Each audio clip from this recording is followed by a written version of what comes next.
I've been dead for 5 years. Well, officially. My real name? You won't find it. Not on any database, not in any records.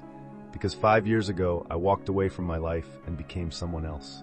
It started with debt, crippling, never-ending debt, creditors calling, my business failing, my marriage hanging by a thread. I was drowning, until I realized the only way out was to disappear.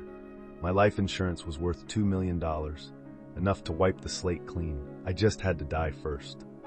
So I planned everything. A solo hiking trip in Colorado, an accidental fall into a raging river. I left my car by the trail, my jacket snagged on a branch. I even planted a boot in the water, something for them to find. Then, in the dead of night, I vanished. Authorities searched for weeks. My wife cried on the news, begging for closure. Friends posted tributes online. But the insurance?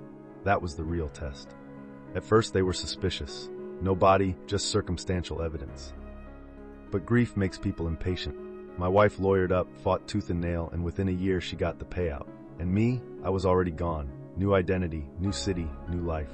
For years I lived like a ghost. Fake passport, offshore accounts. I traveled, indulged, tasted real freedom. Until last week, I was in a cafe, sipping coffee, when I heard a familiar voice. Her voice. I turned slowly, heart pounding. It was my wife.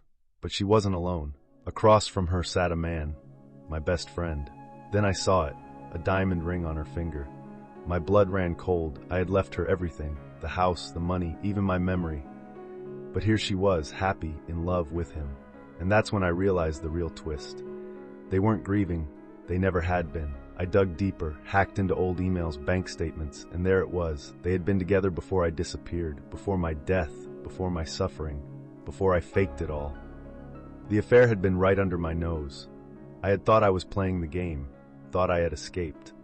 But in reality, I had been played all along. I was furious. But karma was already at work.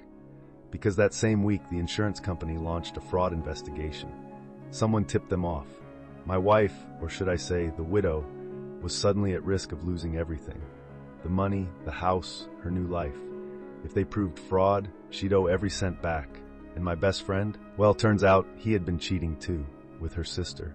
Within days, their perfect little world collapsed. And me, I'm still dead, still watching from the shadows. Because sometimes, disappearing is the best revenge.